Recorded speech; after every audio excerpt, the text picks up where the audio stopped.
आज बहुत दिनों बाद कविता पाठ की बात चली तो बचपन की वो सारी कविताएं याद आने लगी। एक ख़ास कविता जो हमेशा से मुझे प्रिय रही है वो है श्री रामधारी सिंह दिनकर की रश्मि रथी।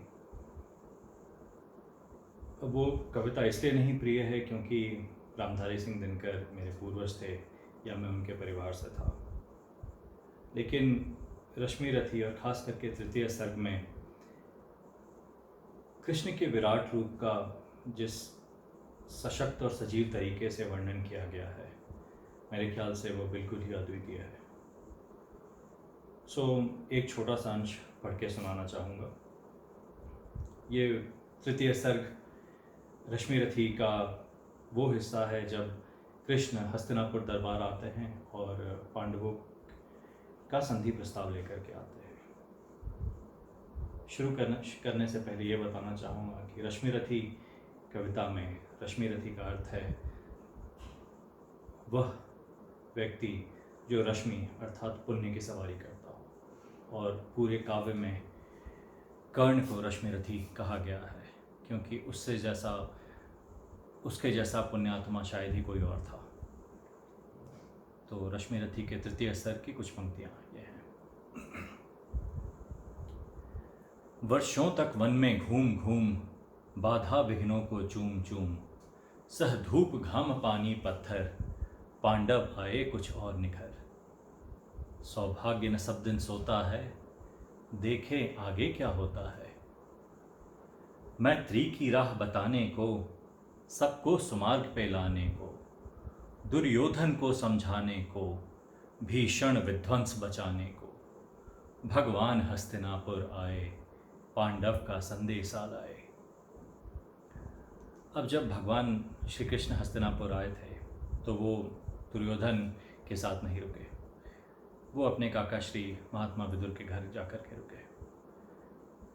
महात्मा विदुर ने उनका सत्कार तो किया, लेकिन निकलते निकलते कहा कि हे वासुदेव, मुझे तुमसे इस अविवेक की आशा नहीं थी, तुम्हें मेरे यहाँ ठहरना ही नहीं चाहिए था।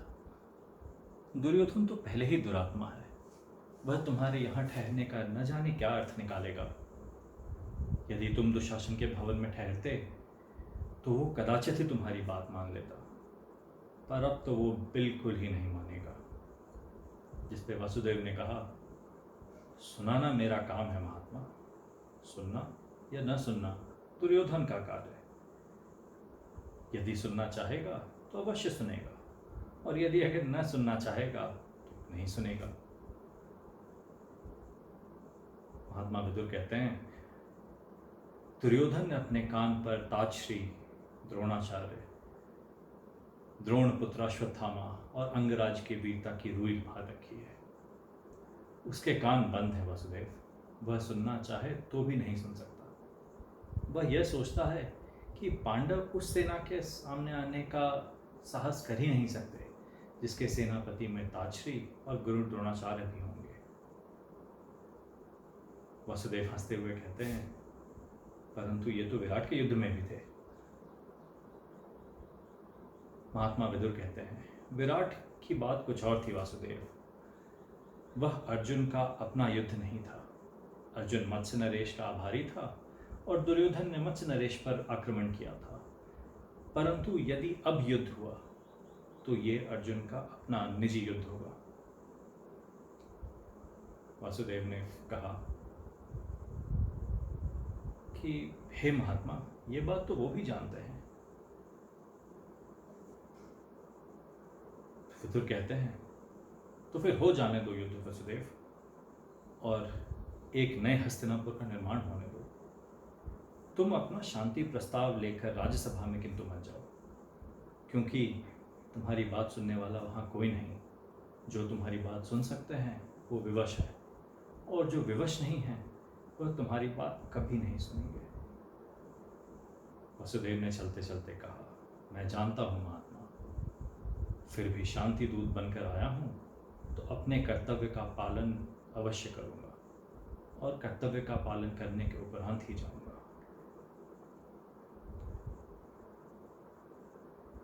जब वासुदेव कृष्ण हस्तिनापुर दरबार में पहुँचते हैं तो सबसे मिलने के पश्चात वो धृतराष्ट्र से कहते हैं, हे महाराज, मैं किसी की ओर से नहीं आया हूँ और न किसी का प्रस्ताव लाया हूँ।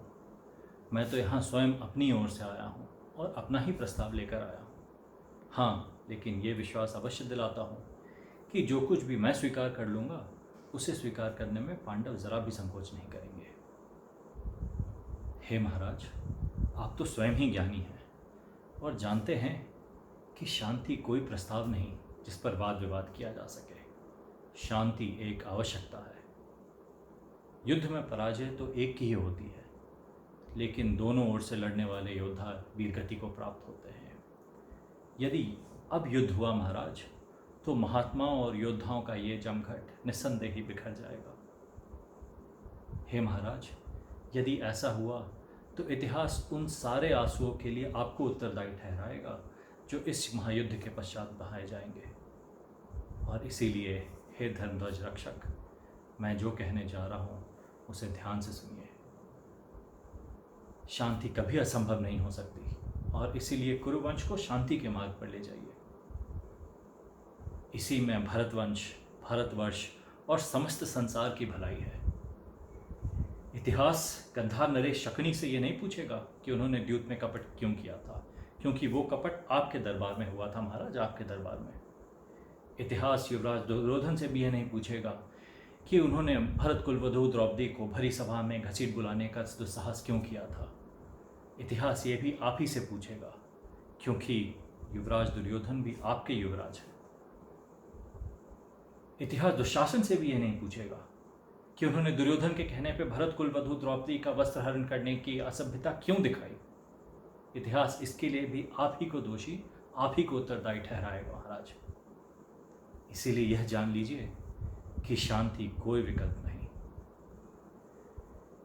सारी बात सुनकर भीष्म कहते हैं, युद्ध तो कदाचित कोई नहीं चाहता वसुदेव। वसुदेव हंसते हुए कहते हैं कि हे पितामह, यह बात तो आप भी जानते हैं और मैं भी जानता हूँ कि युद्ध चाहने वाले दोनों ओर हैं। इसीलिए आज कदाचित जैसे शब्दों का प्रयोग इस राज्यसभा में ना करें। हे महाराज, यदि कौरवों और पांडवों में संधि हो जाए, उनके बीच यदि मिलाप हो जाए, तो यह सारा संसार उनका हो सकता है। उनके राज्य की सीमा से अतिरिक्त कोई और सीमा रही नहीं जाएगी। किंतु जो युद्ध हुआ महाराज, तो आपके पास कुछ न रह जाएगा, न पुत्र न अनुज पुत्र। क्या पता आपको किस किस के शव पे रोना पड़े महाराज, किस किस के शव पे। हे वृद्ध नरेश, इससे पहले कि आप प्राण त्यागें, कुल को एकत्रित कीजिए। इसीलिए हे धर्मध्वज रक्षक, इंद्रप्रस्थ पांडवों को लौटा दीजिए।